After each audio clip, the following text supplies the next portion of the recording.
কখনো কখনো আপনার পরিকল্পনা এবং আল্লাহর পরিকল্পনা একই রকম হয়।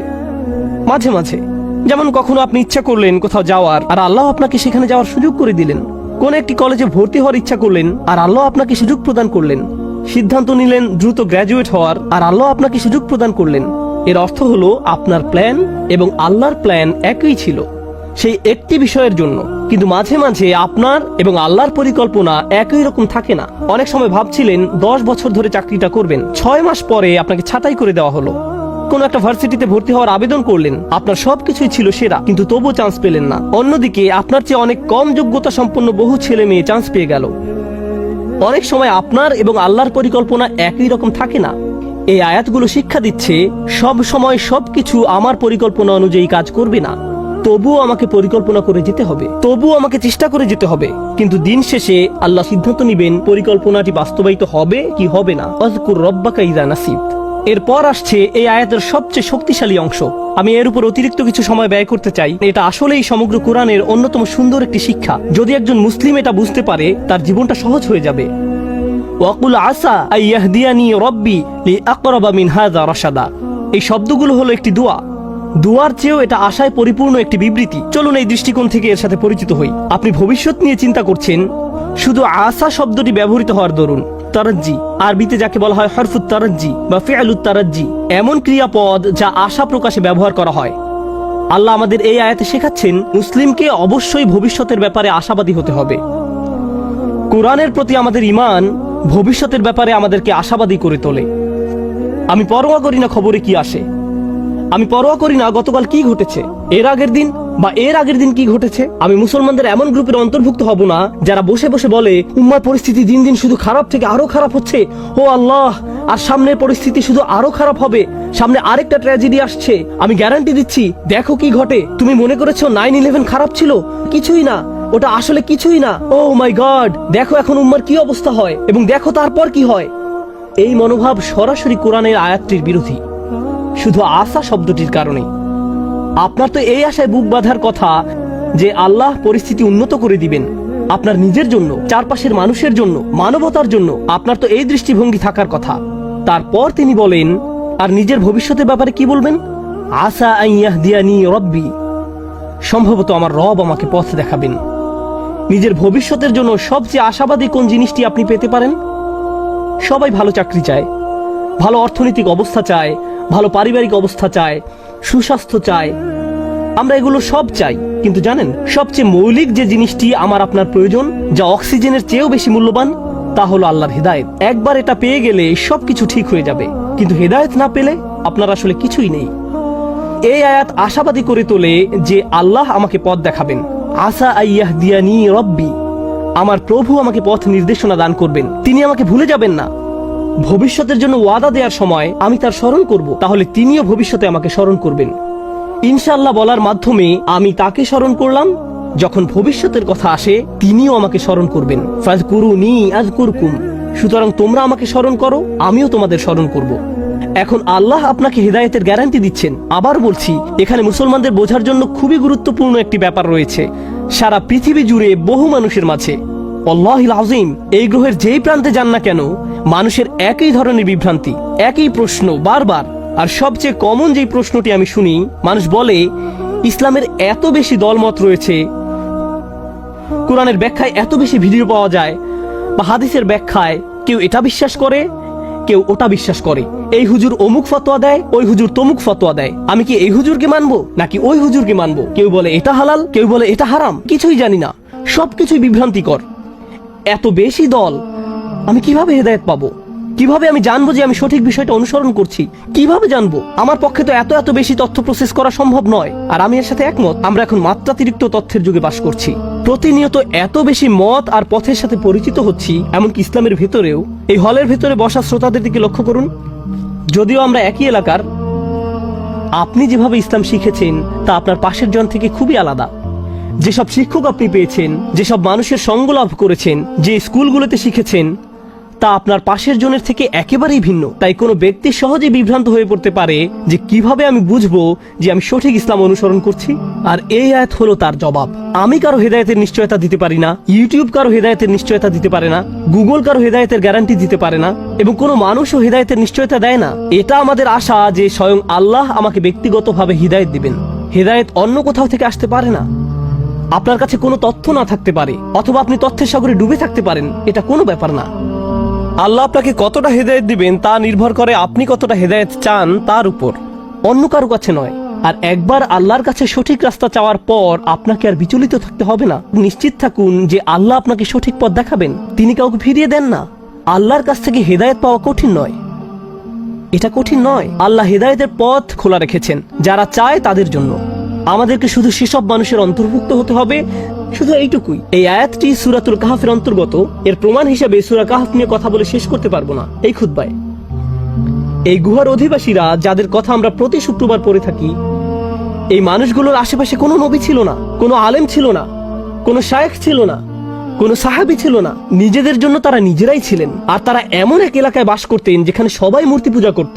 আর তারা একটি উপসংহারে পৌঁছেছেন, সৃষ্টিকর্তা শুধু একজন, আমরা এগুলোর উপাসনা করতে পারি না। লান্নাদউ মিন দুনিহি ইলাহান। আর এতটুকুর কারণেই আল্লাহ তাদেরকে হিদায়াত দিলেন। অন্য কোনো জ্ঞান না থাকা সত্ত্বেও, কোনো ওহী তাদের কাছে ছিল না। আল্লাহ তাদেরকে হিদায়াত দেওয়ার জন্য এতটুকুই যথেষ্ট ছিল। আর তিনি তাদেরকে এত বেশি হিদায়াত দান করলেন যে আজকের দিনে যারা বছরের পর বছর ধরে দ্বীনের জ্ঞান অর্জন করে, তারা এই যুবকদের কাহিনী অধ্যয়ন করে। কারণ এই যুবকরা আল্লাহর হিদায়াত পেয়েছিল, কারণ আল্লাহ তাদেরকে পথ দেখিয়েছিলেন। আপনার পরিস্থিতি যত অন্ধকারচ্ছন্নই হোক না কেন, আপনার যদি আল্লাহর উপর আশা থাকে, এটাই যথেষ্ট। আসা আইয়াহদিয়ানি রব্বি লিআকরাবা মিন হাযা রাশাদা। এখন আসছে সর্বশেষ এবং এই বিবৃতির সবচেয়ে সুন্দর অংশ। সম্ভবত আল্লাহ আমাকে পথ দেখাবেন। পথ দেখাবেন কোথায়? কোন দিকে পথ প্রদর্শন করবেন? লিআকরাবা মিন হাযা রাশাদা। এর ভাষা এত বেশি গভীর অর্থবোধক, আমার পক্ষে খুতবায় তো আর ব্যাকরণ শেখানো সম্ভব নয়, কারণ আপনাদের মাথা ব্যথা শুরু করবে। চেষ্টা করব বিষয়টাকে যত সহজে তুলে ধরা যায়। আরবি ভাষাতে কখনো বলেন ওই যে ওই দিকে, আবার কখনো বলেন সমস্ত পথ ধরে ওইখানে। যখন বলেন সমস্ত পথ ধরে ওইখানে, অর্থাৎ আর গন্তব্য পর্যন্ত পথ দেখিয়ে যাব। আর যদি বলেন ওই যে ওইদিকে, এর মানে হলো প্রথমে এখানে, তারপর ওখানে, তারপর ওখানে। কিন্তু যদি বলি সমস্ত পথ ধরে ওইখানে, এর মানে ওইখানেই আপনাকে যেতে হবে, এরপর আর কোথাও আপনাকে যেতে হবে না। যখন লাম ব্যবহার করা হয়, আসা আইয়াহদিয়ানি রব্বি লি আকরাবা, এই লাম ইঙ্গিত করে এটা হলো আল মুনতাহা। এর চেয়ে উচ্চতর আর কিছু চাওয়ার নেই এই দুনিয়ায়। এটা যদি পেয়ে যাও, শ্রেষ্ঠ আর কিছু পাওয়ার নেই। যদি ইলা শব্দটি ব্যবহার করা হতো, অর্থ হতো তোমাকে প্রথমে ওইখানে যেতে হবে, তারপর অন্য কিছুর উদ্দেশ্যে। সুতরাং এই আয়াতে আমি আপনি এমন কিছু প্রার্থনা করছি, এমন কিছু চাচ্ছি যার চেয়ে উত্তম আর কিছু নেই। এটাই চূড়ান্ত সমাপ্তি। এখন সেই চূড়ান্ত সমাপ্তিটি কি? লিআকরাবা মিন হাযা, এটার চেয়ে নিকটবর্তী। আমি আশা করছি আল্লাহ আমাকে পথ দেখাবেন এটার চেয়ে চূড়ান্ত সমাপ্তির আরো নিকটে। এটা বলতে কি বোঝানো হয়েছে? এখন আমি যে অবস্থায় আছি, চলুন বোঝার চেষ্টা করি এখানে আসলে কি বোঝানো হচ্ছে। আমাদের সবার আলহামদুলিল্লাহ সুম্মা আলহামদুলিল্লাহ কোনো না কোনো মাত্রায় হেদায়েত রয়েছে। আমরা যে শুক্রবারে আল্লাহর ঘরে একত্রিত হয়েছি, এটা প্রমাণ করে যে আল্লাহ আমাদের সবাইকে কোনো না কোনো মাত্রায় হেদায়েত দিয়েছেন। কাউকে তিনি বেশি হেদায়েত দিয়েছেন, আবার কাউকে কম হেদায়েত দিয়েছেন। সালাতে কারো মনোযোগ বেশি থাকে, আবার কারো কম মনোযোগ থাকে। আমরা সবাই একই পর্যায়ে নেই, এটা সত্য। কিন্তু জানেন এই দোয়া আমাদের কি শেখাচ্ছে? আমার চূড়ান্ত লক্ষ্য হলো আমাকে আল্লাহর আরো নিকটবর্তী হতে হবে। আমি এখানে এজন্য আসিনি যে নিজেকে অন্য একজনের সাথে তুলনা করব।